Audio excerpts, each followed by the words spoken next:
आजमान मैं असद याकूब। आप दिन दोस्तों आपका हमारा अपना रिएक्शन यूट्यूब चैनल दोस्तों लाइक शेयर सब्सक्राइब जरूर करो अगर दोस्तों वीडियो अच्छा लगा। चलते हैं दोस्तों वीडियो में अब what happened in Abbottabad. Okay compound लगता है उसामा बिन लादेन वाला काम केस आ गया। 2 मई 2011 यूएस पाकिस्तान रिलेशन। देखते दोस्तों पहले वीडियो फिर इस पर मजीद बात करें। आज है 2 मई 2024 और 2 मई 2011 यानी कि आज से 13 साल पहले इस्लामाबाद से चंद मील दूर वाक़ एबटाबाद का शहर जहाँ से कोई ओबामा हमारा उसामा उठा के ले गया और हमें आज तक मालूम नहीं है कि ये किस तरह से हुआ, इसके पीछे क्या हक़ाइक़ थे। आज तक वही कंस्पिरेसी थेरीज़ और साजिशी बयानिए चलते हैं कि नहीं वो तो वहाँ था ही नहीं। एक रिसर्च के मुताबिक 70% पाकिस्तानी ये बिलीव करते हैं कि उसामा उस कंपाउंड में था ही नहीं, जबकि इस इन्फॉर्मेशन को तालिबान भी डिनाई कर चुके हैं, अलकायदा भी मान चुकी है, पाकिस्तान की फ़ौज ने आज तक डिनाई नहीं किया, अमेरिका ने डिनाई नहीं किया। लेकिन पाकिस्तान में हमीद गुल की तरह की शख्सियात ने एक कंस्पिरेसी फैलाई और आज तक लोग यही सोच रहे हैं कि नहीं वो तो बहुत पहले मर गया होगा। But I'm asking what you specifically believe because I saw a quotation from you. Yes, I think he died. He perished some years ago, and I think this was a story which was created. क्या evidence है? कुछ भी नहीं। ठीक है, यहाँ पर जो ऑफिशियल टेररिस्ट आउटफिट्स हैं वो मान रही हैं कि हाँ जी हो गया, हम कह रहे हैं नहीं नहीं नहीं आपको नहीं पता, हमें पता है। तो खैर आगे बढ़ते हुए, इससे पहले कि मैं इस केस के हक़ाइक़ आपके सामने रखूं, आपको ये बता दूं कि ये एनालिसिस हमारा तकरीबन 2 किताबों के एनालिसिस के बाद और एक 11,000 अल्फाज की रिपोर्ट जो कि सीमोर हर्श नामी अमेरिकन जर्नलिस्ट ने लिखी है, उसकी एक कॉम्प्रिहेंसिव स्टडी करने के बाद हमने कंपाइल की है। वो जर्नलिस्ट वो है जिसने हमेशा अमेरिकन स्टेट को बुरी तरह बैश किया है, चाहे वो अबू गरीब की प्रिजन में जो जुल्म वो करते हैं उन पर उसने आर्टिकल लिखे हों, या फिर उसने 9/11 के हवाले से बात की हो, या उसने वियतनाम वॉर को एक्सपोज़ किया हो और साथ साथ ये रिपोर्ट लिखी हो। हमेशा वो अमेरिकन फ़ौज के ख़िलाफ़ रहा है। तो एक क्रेडिबल सहाफ़ी की ये 11,000 अल्फाज की रिपोर्ट को पढ़ने के बाद, इतनी सर खपाई के बाद आपको आइडिया होगा कि किस किस किस्म का मजाक इस कौम से होता रहा है। कहानी आपको सुनाता हूँ। होता इस तरह से है कि उसामा अमेरिका का पहले बहुत बड़ा डार्लिंग था और बेनज़ीर भी ये बात कर चुकी हैं। इसके अलावा बंदर बिन सुल्तान जो कि सऊदी बादशाह थे वो भी ये कह चुके हैं कि उसामा बिन लादेन दरअसल एक अमेरिकन स्पाई एजेंसीज़ की प्रोडक्ट थी, उन्होंने बनाया था। ये सऊदी शहरी के बारे में वहाँ की हुकूमत और पाकिस्तान की हुकूमत दोनों मानते हैं, पहली बात। दूसरी चीज़ ये कि जब यूएस ने ऑपरेशन साइक्लोन किया, यानी कि अफ़गान जंग में मुजाहिदीन को पैसे दे के लड़वाया, तब वो बहुत हीरो था उनका। लेकिन 9/11 होती है और उसके बाद उसामा तो डिनाई करता है कि मैंने ये नहीं की, लेकिन अलकायदा का जो तर्जुमान है वो ये कहता है कि अभी ये एक झलक है, बहुत से ऐसे वाक़यात अभी होने हैं, क्योंकि हम जान हथेली पर रख के आए हैं, हम मरने से मोहब्बत करते हैं, आप जीने से करते हैं। तो उन्होंने इसको डिनाई नहीं किया, उसामा ने डिनाई किया, अमेरिका ने नहीं माना। वो टॉप 10 टेररिस्ट की लिस्ट में मौजूद था। इसके अलावा हक़ाइक़ ये बताते हैं इस रिपोर्ट के कि 2005 तक हिंदू कश के पहाड़ों में वो ज़िंदगी गुजार रहा था अंडरग्राउंड, लेकिन वहाँ के कुछ लोकल ट्राइब्समैन को, यानी कि वहाँ के जो लोकल लोग थे, उनको परसुएड करके पाकिस्तान की इंटेलिजेंस एजेंसी ने उसामा बिन लादेन तक रसाई हासिल की, उसको गिरफ़्तार किया और एबटाबाद में ला कर रख दिया। और ये वो वक्त है जब ज़लज़ला पाकिस्तान में आया अक्टूबर का। उससे पहले भी ये कंपाउंड बन चुका था जिसकी ऊंची ऊंची दीवारें हैं और एक फोर्ट्रेस की झलक दिखाई देती थी कि एक बहुत बड़ा कंपाउंड है जिसकी दीवारें इतनी ऊंची हैं जैसे कोई किला होता है। तो बड़ी हैरत थी लोगों को कि इसकी विंडोज़ भी नहीं है बाहर की तरफ और बड़े बड़े गेट, बड़े बड़े दरवाजे हैं। 2005 में हमने उसामा को अपना घर किराए पे दिया कि आएँ हमारे बिल्कुल पास आके बैठ जाएं और रहें यहाँ पे ज़िंदगी गुजारें। इसके ऊपर जो पाकिस्तान का बाद में नैरेटिव सामने आया वो ये है कि हम अलकायदा और तालिबान के ख़िलाफ़ जो हमारे टैक्टिक्स थे उनको बैलेंस करने के लिए इसको यहाँ बिठाया हुआ था, ताकि कल को अगर उनसे कोई काम लेना है तो उन्हें बताया जाए कि ये काम कर दें, अदरवाइज़ आपका बंदा हमारे पास है, कुछ भी कर देंगे, ठीक है, या अमेरिकन को दे देंगे। तो उन्होंने एक बैलेंसिंग एक्ट के तौर पे रखा हुआ था। इस बात का पाकिस्तान के कुछ हायर इंटेलिजेंस ऑफिशियल्स को इल्म था। तो 2010 में क्या होता है कि एक एक्स पाकिस्तानी मिलिट्री इंटेलिजेंस का ऑफिसर जिसका नाम था लेफ्टिनेंट कर्नल इकबाल सईदुद्दीन, वो जाता है जॉनथन बैंक के पास। जॉनथन बैंक कौन है? CIA का स्टेशन चीफ है इस्लामाबाद में। तो पाकिस्तान की इंटेलिजेंस एजेंसी का एक बंदा उठ के CIA के बंदे के पास जाता है, उसे कहता है कि आपका जो मोस्ट वांटेड टेररिस्ट है ना, वो हमारे पास मौजूद है एबटाबाद में, ये मैं आपको बताना चाहता हूँ, लेकिन इसके बदले मुझे कुछ फेवर्स चाहिए। उसने कहा पहले अपना केस साबित करें। पॉलीग्राफिक टेस्ट होता है इकबाल सईदुद्दीन का कि वो सच बोल रहा है झूठ बोल रहा है, लेकिन उसकी बात सच निकलती है, वो टेस्ट पास करता है। उसके बाद अमेरिकन एक्टिव हो जाते हैं इस एरिया में। वो CIA वाले कुछ घर किराए पे लेना शुरू कर देते हैं एबटाबाद के इलाके में, और घर किराए पे लेके वो सर्वेलेंस शुरू कर देते हैं इस कंपाउंड की। तो होता इस तरह से है कि शुरू में पहले एक ड्रोन स्ट्राइक प्लान की जाती है कि अगर उसामा यहीं हुआ तो इस घर पे ड्रोन मार के इसको तबाह कर देंगे। फिर उन्होंने सोचा कि नहीं, उससे आइडेंटिटी तो कंफर्म नहीं होगी, वो कंफर्म करने के लिए हमें कुछ और भी इकदाम करने होंगे ना। तो उसके लिए पहले तो पाकिस्तान की हुकूमत से कोई बात नहीं की जाती कि हमें इल्म हो गया आपकी करतूत का। पहले सिर्फ पूछा जाता है कि आप बताएं अब भी उसामा किधर है। तो कियानी साहब जो उस वक्त के आर्मी चीफ थे, और पाशा साहब जो कि प्रोजेक्ट खान के भी आर्किटेक्ट थे, प्रोजेक्ट खान को आगे बढ़ाने के लिए उन्होंने बड़ी मेहनत की थी, उन्होंने इस प्रोजेक्ट में भी हिस्सा डालते हुए कहा कि नहीं, हमें नहीं मालूम वो कहाँ है, हालांकि मालूम था। ठीक है, आगे चलते हुए अगर देखा जाए तो 2005 से 2010 के दौरान उसामा की वहाँ मौजूदगी का दुनिया की बेस्ट इंटेलिजेंस एजेंसी CIA को भी कोई इल्म नहीं था। CIA भी बिल्कुल ला इल्म थी, उनकी सारी इंटेलिजेंस इस पर कुछ कारगर साबित नहीं हुई। ये भी हैरान कुन चीज़ आप देख लीजिए, शर्म की बात है उनके लिए। और इस सारे टाइम में ये रिपोर्ट ये बताती है कि सऊदीज़ को इल्म था कि वो यहाँ पर मौजूद है, अमेरिकन को मालूम नहीं था। ठीक है, तो होता इस तरह से है कि अब सोर्सेज ये बताते हैं कि इसी असना में एक डॉक्टर जो कि उसामा बिन लादेन का इलाज कर रहा था, क्योंकि वो काफ़ी बीमार था, उसको किडनी के इश्यूज़ थे, इसके अलावा डायलिसिस उसका पहले होता रहा है। तो उसकी बीमारी को देखते हुए पाकिस्तान के ऑफिशियल्स ने ड्यूटी लगा रखी थी आमिर अज़ीज़ साहब की, जो कि एक डॉक्टर हैं, अब भी पाकिस्तान में मौजूद है उनके। लेकिन ये रिपोर्ट ये कहती है, ये मैं एक्यूज़ नहीं कर रहा, ये रिपोर्ट सीमोर हर्ष की ये कहती है कि आमिर अज़ीज़ साहब भी दरअसल CIA के लिए काम कर रहे थे, अकॉर्डिंग टू सीमोर हर्ष। ठीक है, और ये काम करने का सबूत यहाँ से पैदा होता है कि $25 मिलियन का जो रिवॉर्ड अमेरिका ने अनाउंस कर रखा था कि जो भी उसामा तक रसाई दिलवाएगा उसको इस फंड में से पैसे मिलेंगे। पहले जनाब तो हो गए इकबाल सईदुद्दीन साहब, जिन्होंने ये सारे ऑपरेशन का बताया। इसकी कन्फर्मेशन के लिए आमिर अज़ीज़ का इस्तेमाल होता है, और DNA टेस्ट यानी कि DNA सैंपल लेना था उसामा का, फिर साबित होना था ना कि कोई बंदा इस आइडेंटिटी का वहाँ पर मौजूद है। तो ये देखते हुए हेपेटाइटिस B की एक वैक्सीनेशन करने की एक गुंजाइश पैदा की जाती है, उसके बहाने सैंपल लिया जाता है, कंफर्म होता है कि ये उसामा है। तो सबसे पहले तो इकबाल सईदुद्दीन साहब गायब हो जाते हैं, अपनी पूरी फैमिली को लेके वो अमेरिका चले जाते हैं, और वहाँ जाके वो CIA के एडवाइज़र लग जाते हैं। आज भी उनकी तस्वीरें सोशल मीडिया पे उनकी फैमिली के साथ अयाशी करते हुए आप देख सकते हैं। ये वो लोग हैं जो कि पाकिस्तान को रिपीटेडली एक्यूज़ करते हैं यहाँ पे पॉलिटिशियंस को कि तुम्हें गद्दारी करते हुए शर्म नहीं आती। लेकिन इकबाल सईदुद्दीन साहब का ये चेहरा देखें कि गद्दारी क्या होती है, वो ये होती है। अब आप कहेंगे कि मैं ये कह रहा हूँ कि उसामा की इन्फॉर्मेशन किसी को देना गद्दारी है, मैं ये नहीं कह रहा। मैं ये कह रहा हूँ कि उसको वहाँ पे रखना रियासत का गलत फ़ैसला था, लेकिन एक नेशनल सीक्रेट, चाहे वो जैसा भी है, वो किसी एक फ़ॉरेन कंट्री को बेच देना, उसके बदले एक शहरियत हासिल करके यहाँ से भाग जाना और $25 मिलियन में से एक बड़ा चंक अपनी जेब में डालना, इसे कहते हैं असल ट्रीज़न। ठीक है, आमिर अज़ीज़ साहब के हवाले से भी ये रिपोर्ट क्लेम करती है कि उनको भी शेयर मिला, लेकिन हुआ इस तरह से कि जब पता चल गया कि सोर्स यही है, तो इस रिपोर्ट के मुताबिक सीमोर हर्ष ये कहता है कि अमेरिकन्स ने कैटेगोरिकली कन्वे किया कि हमारे आदमी को कुछ नहीं होना चाहिए, इसके लिए हम आपको एक और कवर प्रोवाइड करते हैं। कवर कौन था? कवर था शकील आफरीदी, डॉक्टर शकील आफरीदी, जो आज भी पाकिस्तान में 33 साल की जेल काट रहा है। अब सुन लें कि वो भी इनोसेंट नहीं है, कसूर उसका ये है कि वो भी पहले CIA के लिए काम कर चुका है, और इस इलाके में एक पोलियो या कोई और वैक्सीनेशन की कोई कैंपेन थी, वो करने की ज़िम्मेदारी CIA ने उसकी लगाई, लेकिन उससे सैंपल उसामा का कलेक्ट नहीं हुआ।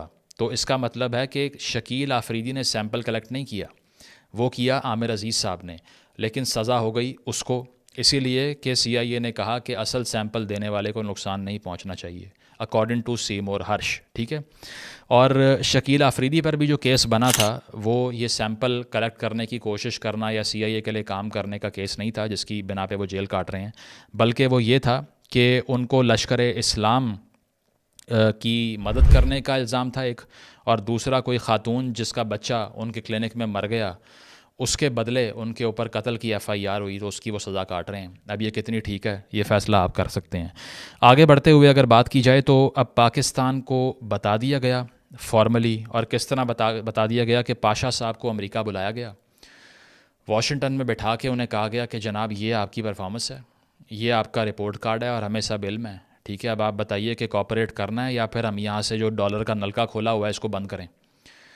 तो ऑब्वियसली फिर उस वक्त तो गुजारा नहीं था डॉलर्स के बगैर, ना ही कभी रहा है पाकिस्तान का पहले। तो ये देखते हुए, चूँकि ये रिपोर्ट कहती है कि उस वक्त पाकिस्तान को एक एड के अलावा पर्सनल इंसेंटिव्स भी मिलते थे, और इसके लिए सीमोर हर्ष लफ्ज़ इस्तेमाल करता है of the book pentagon funds, यानी कि पेंटागन की तरफ से कुछ पर्सनल सीक्रेट फंड्स भी पाकिस्तान के उस वक्त के जो इस्टेब्लिशमेंट की लीडरशिप थी उसको दिए जाते थे, जिसमें उनकी लेमोजीन्स, उनकी सिक्योरिटी, बुलेट प्रूफ गाड़ियाँ और उनका लाइफस्टाइल मेंटेन करना शामिल था।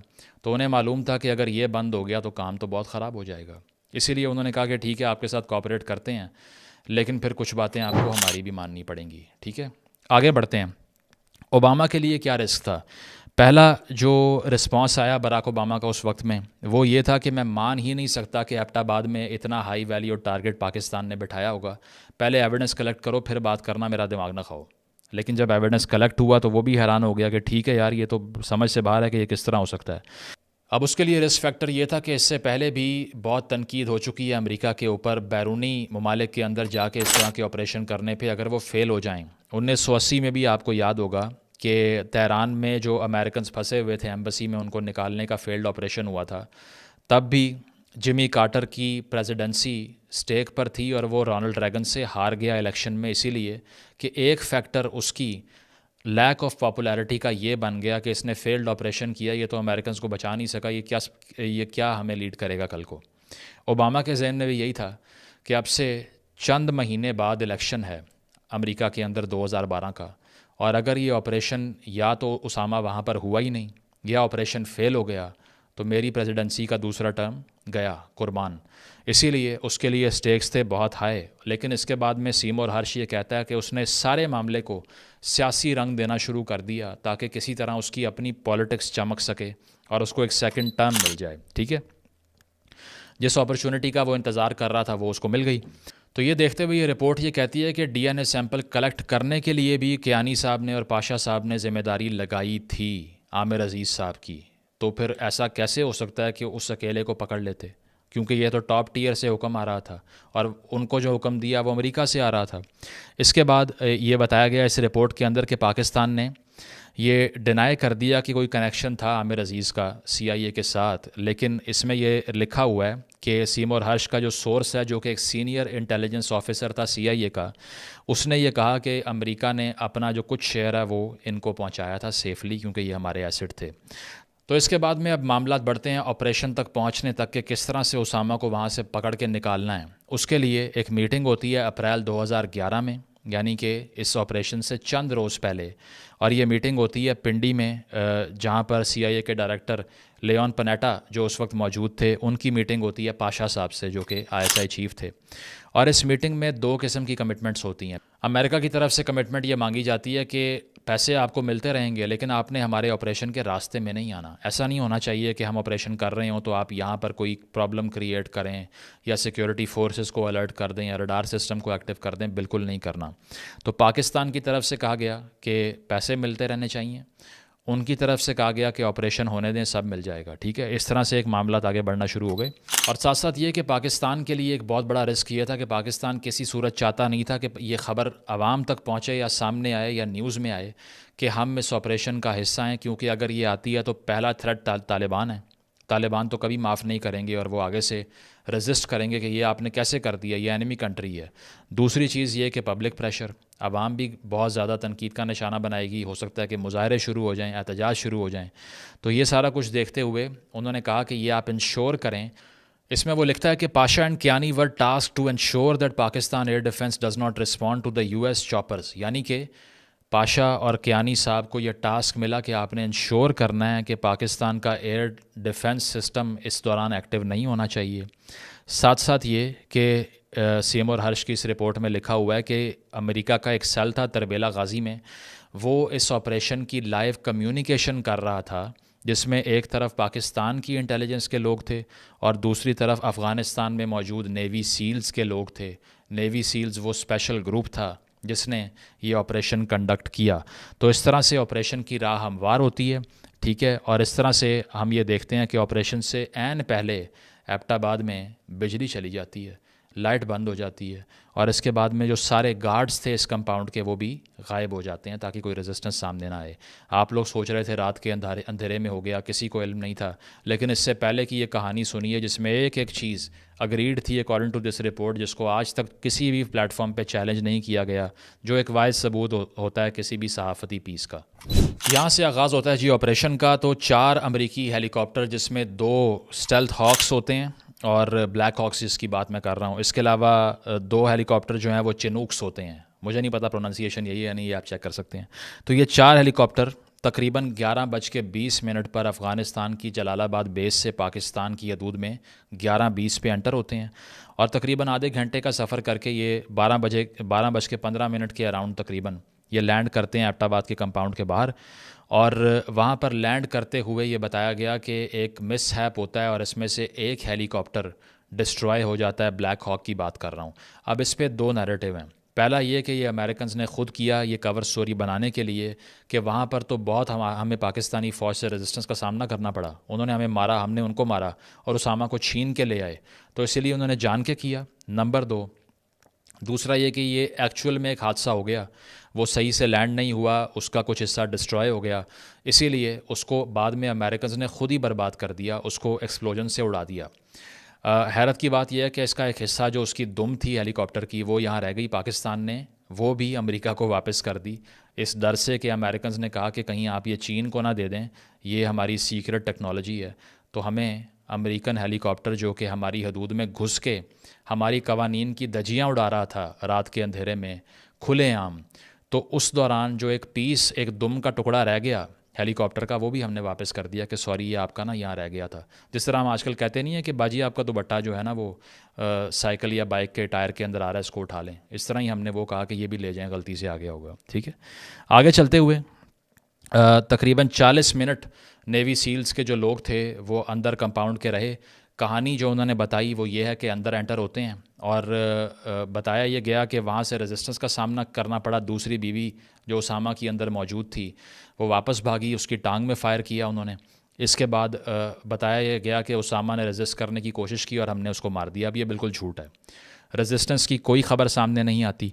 इस रिपोर्ट में ये लिखा गया है कि ये बिल्कुल झूठ था कि असल में सेल्फ़ डिफेंस में उसामा को मारा गया, बिल्कुल नहीं, बल्कि ये एक प्लान्ड मर्डर था, सीमोर हर्ष कहता है।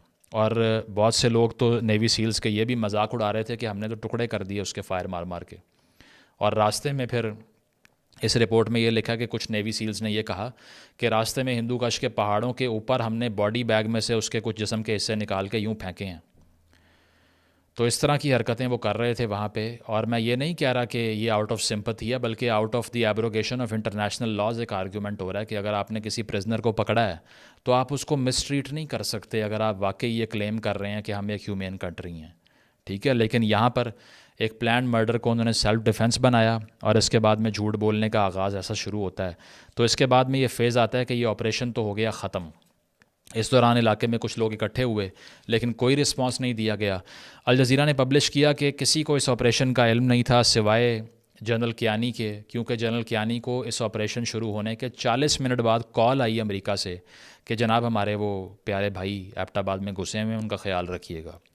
तो ये देखकर उन्होंने फिर बाद में अलर्ट किया एयरफोर्स को और तकरीबन 45 मिनट बाद पाकिस्तान को होश आई और ये ऑपरेशन 3 घंटे जारी रहा। आखिरी हेलीकॉप्टर 2.5 से 3 घंटे के दौरान पाकिस्तान की हदूद को छोड़ के वापस अफ़गानिस्तान उसामा की बॉडी लेके उतर गया, लेकिन यहाँ से ना किसी रडार ने कैच किया, ना किसी को अलर्ट किया गया, ना ऑन ग्राउंड रेजिस्टेंस सामने आई। पुलिस हो या कोई और वहाँ पर जो लॉ इन्फोर्समेंट एजेंसीज थी, सब ने रोक दिया आवाम को कि आगे मत आइएगा, यहाँ ज़रा अहम काम हो रहा है। रिस्पॉन्स सुनिए कि रिस्पॉन्स ये होता है कि उसामा बिन लादेन के इस ऑपरेशन को ओबामा साहब फ़ौरन अनाउंस कर देते हैं टीवी पे आके। तो पहली चीज़ ये कि उन्होंने जो एग्रीमेंट था उसको तोड़ के फना कर दिया, जो कि 7 रोज़ वेट करने का एग्रीमेंट था। क्यों किया? इसीलिए किया कि उनका इलेक्शन था आगे, उन्होंने जल्दी से इसको कैश करवा के हीरो बनना था, वो बन गए। Good evening. Tonight, I can report to the American people and to the world that the United States has conducted an operation that killed Osama bin Laden, the leader of Al-Qaeda. दूसरा सवाल ये कि उनकी तदफीन कैसे हुई। तदफीन के हवाले से कहानी ये सामने आती है कि पहले डिसीजन यही था कि नमाज जनाजा करवाई जाएगी और उसके बाद में दफनाया जाएगा, लेकिन कुछ लोग डिनाई करते हैं कि कोई भी इमाम नहीं बुलाया गया और उनके जिस्म को कुछ हिस्सों को कहीं फेंका और बाकी को दरिया में बहा दिया। अब ये सवाल ये है कि हर पाकिस्तानी जिस पे केस बिल्ड करता है कि देखें अगर तो वो पकड़ा गया था उसको मीडिया के सामने क्यों नहीं लाए, इसीलिए नहीं लेके आए कि वो चाह रहे थे जल्द अज जल्द हीरो बने, इसको मार के हमने कोई ट्रायल नहीं करना इसका। अगर ये ट्रायल में गया तो एक एक चीज़ सामने आएगी कि किसने ये सारी इन्फॉर्मेशन दे दी, गार्ड कहाँ गए, क्या हो रहा था इलाके में। इसीलिए फ़ौरन मार के ख़त्म करो, सियासी मकसद के लिए इस्तेमाल करो। ये करने के लिए ओबामा साहब ने तकरीर कर दी। तकरीर करते हुए भी उन्होंने क्या कह दिया सुने, it is important to note that the counter terrorism with effort with Pakistan helped us to get to Osama bin Laden. यानी कि पाकिस्तान का मैं शुक्रिया अदा करता हूँ, उनकी मदद के बगैर उसामा हमारे हाथ नहीं था आना। तो ये कहकर उन्होंने कियानी साहब का और पाशा साहब का कवर खोल दिया और उनको कर दिया एक्सपोज और ख़ुद बन गए चैम्पियन, और जो मुआहदा किया पाकिस्तान से उसको तोड़ दिया। पाकिस्तान के फ़ॉरेन ऑफिस का पहला बयान जो कि कई घंटों बाद सामने आया वो ये था कि दुनिया भर के टेररिस्टों के लिए ये बहुत बड़ा मेजर सेटबैक है, यानी कि पाकिस्तान ने कंडेम नहीं किया। यूसुफ रज़ा गिलानी जो पाकिस्तान के उस वक्त के वज़ीर आज़म थे, जिनका क्या कसूर हो सकता है? किसी को आपको लगता है कोई बताएगा सिविलियन पीएम्स को? जिस तरह कारगिल में नवाज़ शरीफ को एक जलसे के दौरान आके किसी ने कान में कहा कि आपके प्यारे भाई बॉर्डर क्रॉस कर गए हैं हिंदुस्तान की तरफ, इसी तरह यहाँ भी गिलानी साहब को टीवी लगा के पता चला होगा कि अच्छा ये भी हो गया। और इसमें गिलानी साहब का कसूर नहीं है, ये तो ओवरऑल एक सिविलियन लीडरशिप का एक ऐसी पाकिस्तान में एक नासूर है कि उसमें कोई ताकत छोड़ी ही नहीं गई, तो उससे क्या इल्म होना है।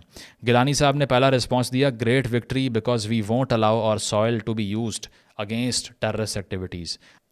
आई congratulate the people who have done this. यानी कि उन्होंने ये कहा कि ये बहुत बड़ी जीत है, हम कभी भी अपनी सरजमीन को दहशतगर्दी के लिए इस्तेमाल नहीं होने देंगे, और मैं मुबारकबाद पेश करता हूँ हर उस फ़र्द को जिसने इस ऑपरेशन में हिस्सा लिया है। ठीक है, एक दिन गुजरने के बाद पाकिस्तान कहता है कि नहीं यार ये तो बेइज्जती हो रही है, और उसके बाद वो ये बयान लेते हैं वापस, और उसके बाद में लैश आउट करते हैं अमेरिका के ऊपर और कहते हैं कि यूनाइटेड स्टेट्स टुक अनऑथोराइज्ड यूनिलैटरल एक्शन। पूछे बगैर हमसे अमेरिका ने ये अटैक कर दिया, तमाम लॉज की इन्होंने वायलेशन की है, आलमी कम्युनिटी फ़ेल हो गई है, ये कहना शुरू कर दिया। तो इस पर इस रिपोर्ट में भी ये सवाल किया गया कि वाइट हाउस ने भी ये कहना शुरू कर दिया कि ओबामा साहब ने तो कह दिया कि पाकिस्तान का शुक्रिया, लेकिन ये सिर्फ हमने किया है, पाकिस्तान की कोई कॉपरेशन नहीं थी। अब आप अपने दिमाग से अंदाज़ा लगाइए कि दो ही केसेस हो सकते हैं। पहला ये कि पाकिस्तान को इल्म ही नहीं था, ये भी शदीद नाअहली और इम्पॉसिबल चीज़ है कि एबटाबाद जो कि एक गैरिजन सिटी है पाकिस्तान की सिक्योरिटी के हवाले से, चंद किलोमीटर दूर एक आदमी 5 साल से बैठा है, आपको इल्म नहीं है, मान ही नहीं सकता कोई। और ये सिर्फ मैं नहीं कह रहा, इम्तियाज़ गुल साहब की जो किताब है Pakistan before and after Osama, इसमें भी वो ये कहते हैं कि Pakistan military must have known this. साथ साथ असद दुरानी साहब जो XISI चीफ़ हैं, वो ये कहते हैं कि they most probably Pakistani military knew about this, the higher echelons, कि पाकिस्तान को इल्म था। इसी तरह दूसरा केस क्या है कि वो खुद इन्वॉल्व थे इस ऑपरेशन में, और ख़ुद की इन्वॉल्वमेंट के पीछे तो ये पूरी कहानी है जो मैंने आपको सुना दी है। साथ साथ तालिबान भी इस किलिंग को कंफर्म कर देते हैं कि हाँ जी उसामा साहब की शहादत हो गई है, और अलकायदा भी उसको मार्टर कहती है और कहती है कि शहीद किया है अमेरिकन फ़ौजों ने उसको यहाँ घुस के। और उसामा की जो तीसरी बीवी है वो भी इसको कंफर्म करती है। ये सब लोग कंफर्म कर देते हैं, लेकिन पाकिस्तानी जहन आज भी कह रहा है कि नहीं वो तो वहाँ था ही नहीं, क्योंकि हमीद गुल जो कि उस वक्त के ज़ैद हामिद थे पाकिस्तान के लिए, उन्होंने टीवी पे आके एक दिन कह दिया कि वो तो बहुत साल पहले मर गया था जिसका मेरे पास कोई सबूत नहीं है। तो इस तरह से कंस्पिरेसी थ्योरी आज तक पकाई जा रही है। ये कहानी थी इस ऑपरेशन की। अब इसका कंक्लूजन क्या है? तो बात यह है कि ऐसे लोग जिन्होंने इतनी बड़ी प्रॉपर्टीज़ बना ली बाहर जाके, ये पैसे लेकर अमेरिकन से जो कि ट्रीज़न के पैसे थे, अपने नेशनल सीक्रेट्स को बेच के, उन्होंने इम्प्लिकेशंस नहीं बर्दाश्त किए टेररिज्म के, वो हमने और आपने किए हैं। आपके एक्स वज़ीर आज़म इमरान खान साहब ने असम्बली के फ्लोर पे खड़े होकर क्या कहा कि शहीद उसामा बिन लादेन। एक हुआ जी, उसामा बिन लादेन को इन्होंने अमेरिकन ने आके एबटाबाद में मार दिया, शहीद कर दिया। यहाँ पर अगर लोकल्स की बात की जाए तो 70-80 हज़ार लोग यहाँ पर मरे दहशतगर्दी से, लेकिन वो सारा डैमेज जो है वो आम आदमी ने, हमने और आपने पे किया, उन लोगों ने नहीं किया जिन्होंने इन सीक्रेट्स को बेचा। इसके अलावा इन टेररिस्टों को ऐसी जगहों पर आकर हार्बर फराहम किया जो कि अवामी जगह थी, यानी कि पाकिस्तान के आम शहरियों के रहने के घरों के दरमियान में ला के बिठा दिया उनको। तो अगर आपने इस किस्म की नासूर से बचना है तो आपको इस स्टेट को मज़ीद ऐसा बनाना पड़ेगा जहां हर किस्म की इन्फॉर्मेशन इस तरह की जो कि तबाहकुन हो सकती है वो आवाम से शेयर की जाए, ऑब्सक्योरेंटिज़म ना बनाया जाए और ऐसी रियासत ना क्रिएट की जाए जिसके तहत ऐसे फ़ैसले हों जो बंद कमरों में हों और कौम के मुस्तकबिल के हों। इससे पहले भी पाकिस्तान की बहुत सी टेरिटरीज़, बहुत से एसेट्स, बहुत से रिसोर्सेज हम इस तरह बेच चुके हैं आवाम से पूछे बगैर, उनसे शेयर किए बगैर। तो ये सारा वाक़या आपको ये बताता है कि हर वो फ़ैसला जो कि छुपा कर किया जाएगा, बदनीयती से किया जाएगा और जिसमें ट्रीज़न का एलिमेंट इन्वॉल्व होगा क्योंकि आपको ज़ाती प्रिविलेज मिल रहा है, उससे कौम को एक बहुत बड़ा नुकसान ये होगा कि एक तो सारी दुनिया मजाक उड़ाएगी कि ये वो मुल्क है जो टेररिस्ट को हार्बर करता है। दूसरी चीज़ ये होगी कि ऐसे इक़दामात से कल को भी आपसे कोई आकर इंगेज करने की कोशिश नहीं करेगा, कोई आपको सपोर्ट नहीं करेगा। उसकी वजह यह है कि आप दुनिया भर से झूठ बोलते हुए पकड़े जाएंगे, एक तरफ तालिबान से, दूसरी तरफ अफ़गानिस्तान से, फिर अमेरिकन से, और बताएंगे उनको ये कि हम आपके कोलिशन पार्टनर्स हैं। तो इस वाक़े का जो सबक है, जो क्रक्स है, वो यही है कि शफाफियत हुक्मरानों की अगर क्लेम नहीं होगी और अगर शफाफियत नहीं आएगी अवामी फ़ैसले करने में, तो फिर हर वो फ़ैसला जो किया जाएगा वो अवाम के ख़िलाफ़ ही होगा। Thank you.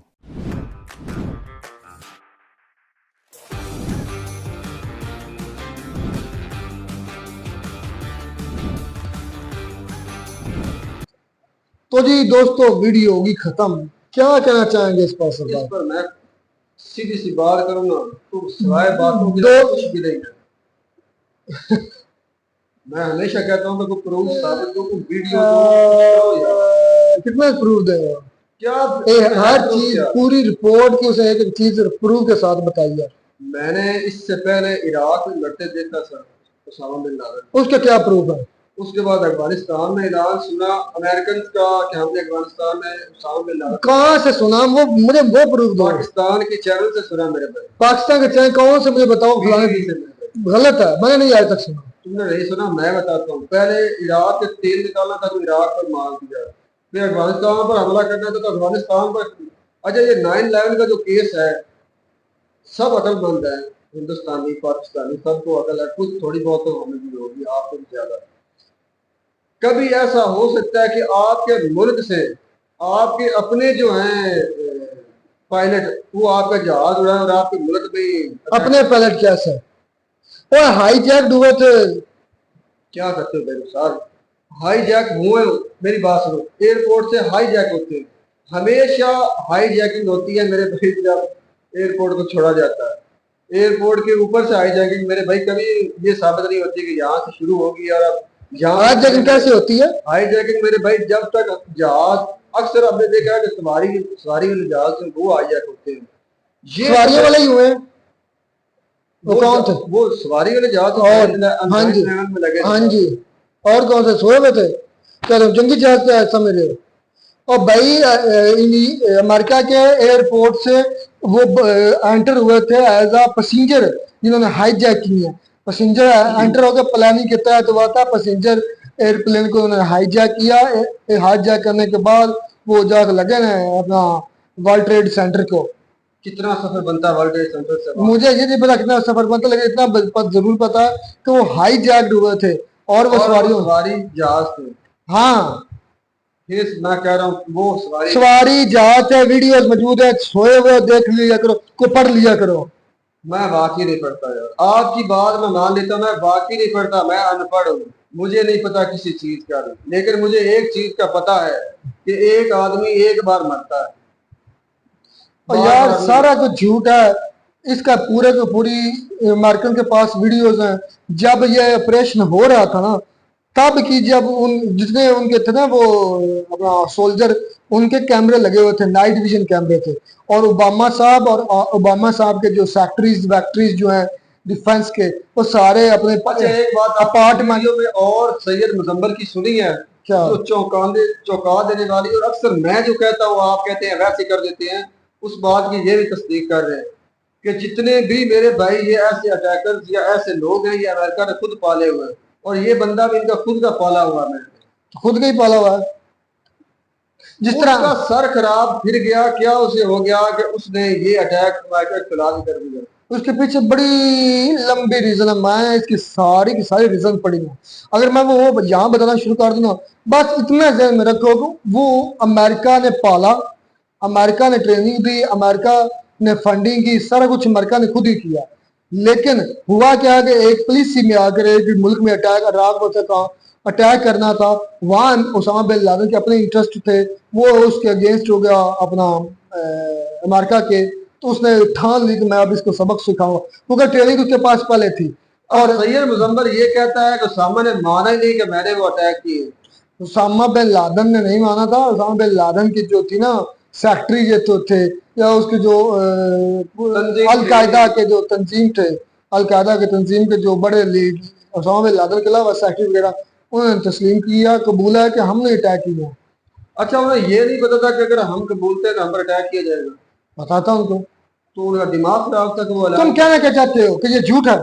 तो ये सर उसामा बिन लादेन ने अटैक नहीं किया। मेरे भाई ये अटैक खुद अमेरिका ने अपने ही मुल्क में करवाए मेरे भाई, हकीकत ये है।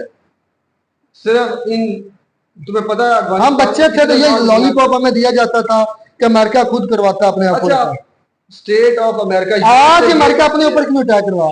यूएसए ये कर, अच्छा उसके बाद कोई अटैक नहीं हुआ? वही तो मैं पूछ रहा हूँ, आज क्यों नहीं होते? वो पहले अटैक क्यों हुआ? मुझे इसका जवाब दो। मुझे इस बात का जवाब पहले दो कि अमेरिका जैसे स्टेट में कोई हमला कर सकता है? हाँ हाईजैकिंग उसके बाद भी हो सकती है, वो होती रही है। फरिश्ते नहीं थे। नहीं हाईजैकिंग होती रही है। उनके जो सिक्योरिटी ब्रीच होते रहे, पहले भी होते रहे, बाद में होते लगे, इतने हाई लेवल का नहीं हुआ सिक्योरिटी ब्रीच। मैंने ये कहने का मकसद ये था कि जब अफगानिस्तान में उन्हें पता चला ना कि इतनी ज्यादा मार नियाज, इतना क्या ले गए हैं, जितनी भी ये कौन सी मादनियात ले गए, कौन सी मादनियात ले मैंने गए? 10 से 11 महीने सुनी थी मेरे भाई, सुनी थी, और खुद अमेरिकन की रिपोर्ट है 2008 या 9 की। उन्होंने कहा तुम उसामा को मासूम बना रहे हो। मैं कहता हूँ कि उसने नहीं अटैक किया।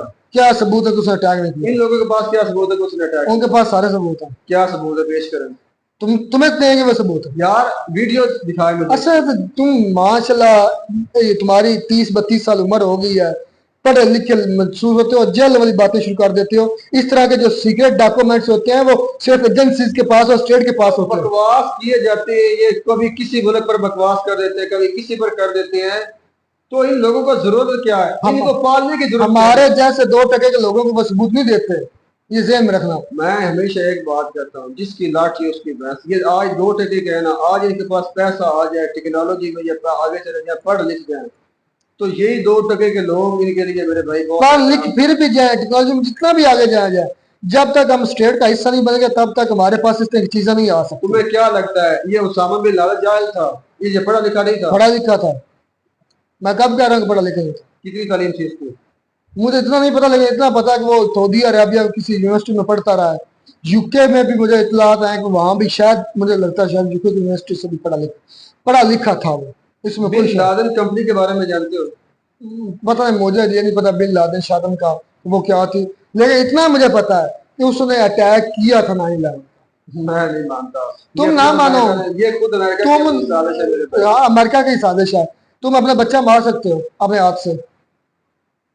उन्हें बच्चों का क्या फिक्र है? वो 3000 जो लोग मारे गए थे, वो तुम 3000 मार सकते हो? यहाँ पर दुनिया में उन्होंने कितने लोगों को मारा है?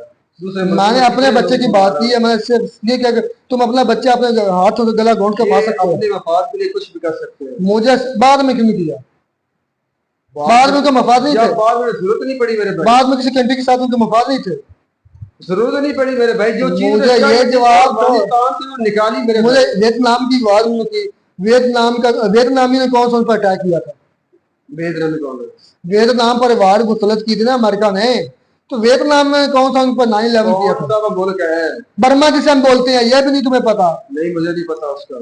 मुस्लिम कंट्री मुझे वियतनाम, बर्मा का पता है, ये तो वियतनाम की दूसरा नाम है बर्मा। मुझे इस नाम का नहीं पता था मेरे भाई।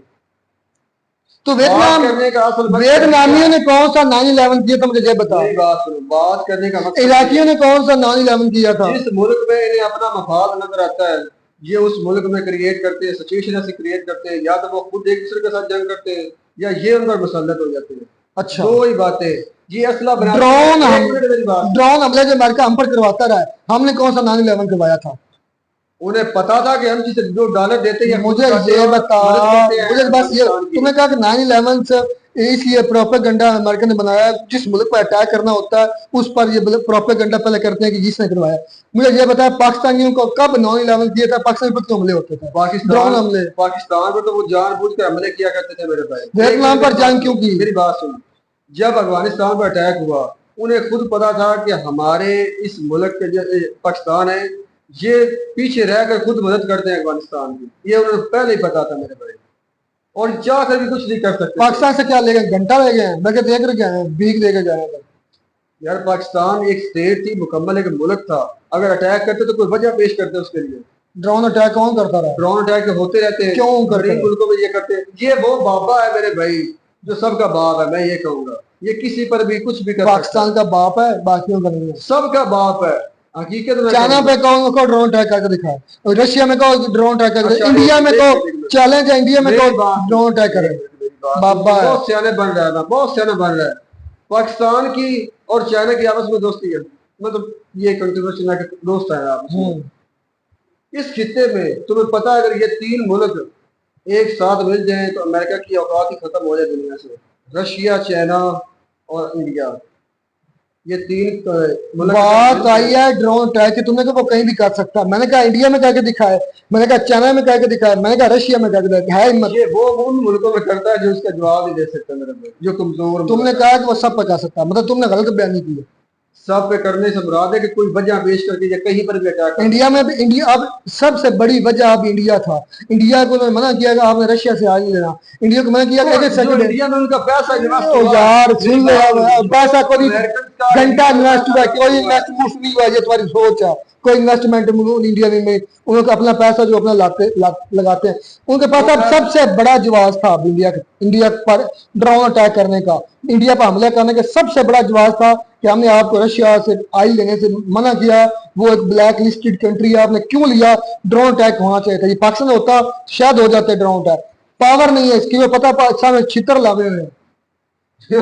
उन्हें चित्र इंडिया, चाइना बरमला रशिया की कर रहा है, सपोर्ट कर रहा है, उसके साथ खड़ा हुआ, उधर करे ड्रोन अटैक, इतनी हिम्मत है तो नहीं करेगा। मेरी बात सुन, चाइना का ये पाकिस्तानी जैसे खुद कंट्री नहीं है सारे, पाकिस्तानी तो है ऐसे टके के उधर लोग हैं सारे हमारे हमारे। की बात मान लेते हैं कि पाकिस्तानी टके टके का लोग हैं, ठीक है, मान लिया इस बात। आते हैं, कोई भी आता बजा कर चला जाता है। हमारी सच है, अमेरिका आता था, ड्रोन करता था, हमारे 30-40 लोग मार मारे जाते जाते थे। फिर अमेरिका का ड्रोन कैसे गिरा पाकिस्तान के साथ जमीन पर? तो गिर जाते हैं, ड्रोन नहीं गिर सकते। पहले क्यों नहीं गिरते थे? जब इमरान खान आया ना, उसने आकर रुकवाया थे। मैं कहता हूँ पहले क्यों नहीं गिरते थे? वही मैं कह रहा हूँ कि आपके जो पहले टके 2 टके के आपके मिनिस्टर थे सारे थे, वो करवाते थे, पैसे लेते, डॉलर लेते थे। तो मैं आज तक तुम्हें क्या समझा रहा हूँ? तो ये सारे पाकिस्तान की जैसे कंट्री नहीं है, तुमने कहा सब पर करता है, करके दिखाया चाइना पर, चाइना और इंडिया के क्या आपस में रहे? इंडिया में करके दिखाया। क्या इख्तलाफ क्या है चाइना इंडिया का? यार मेरा ना, तुम सर ना खाओ, तुम्हें होश होश है वो कि किसी न किसी तरीके से हर उस मुल्क को हिट करता है जो उसके बराबर अच्छा। जाने की कोशिश करता है। गद्दार पाकिस्तान मैं कहूंगा, वो डॉक्टर आमर और डॉक्टर शकील दोनों को मैं गद्दार पाकिस्तान कहूंगा। ठीक है, मैंने मान लिया हमारी अफवाज पाकिस्तान ने उधर रखा होगा बैलेंस करने के लिए। मैं जो ना सही मुजम्मत का ये पॉइंट वैलिड था कि पाकिस्तान ने यहाँ इसलिए रखा था, उनको पता चल गया था कि इनको अफगानिस्तान को या तालिबान को कंट्रोल करना हुआ तो हम इसके जरिए कर सकते हैं। और ये सोच मुझे भी ऐसी लगी, तो इसलिए हमारे जनरल पाशा, और वो कर्नल था, ISI का कर्नल था, उसने ये लीक की पहली सबसे खबर, और मिलियंस ऑफ डॉलर लेकर फिर उधर अमेरिका का वीजा लेकर उधर बैठा हुआ।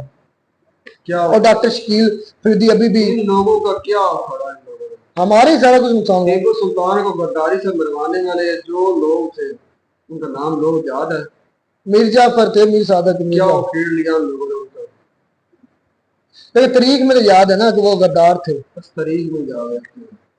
वो कौमें उखेड़ा करती हैं बाद में जिन लोगों में गैरत होती है मेरे भाई। उन लोगों के पीछे अवाम में भी गैरत नहीं थी जो टीपू सुल्तान के पीछे खड़े थे। जलन जी इन लोगों में भी गैरत हम में भी नहीं है। मैं ये इस मुल्क के सरबराह बनने की कोशिश कर रहे हैं। मेरे पास ऐसे इतने सबूत हैं, ऐसे ऐसी बातें हैं जिनके बुनियाद पर मैं ये इजीली कह सकता हूँ कि उसामा बिन लादेन 9/11 करवाया था, उसामा बिन लादेन मुलव्वस था और उसामा बिन लादेन को पाकिस्तान में ही पकड़ा गया और पाकिस्तान में ही मारा गया। मिलता है नई वीडियो में नाटक साथ। God bless you.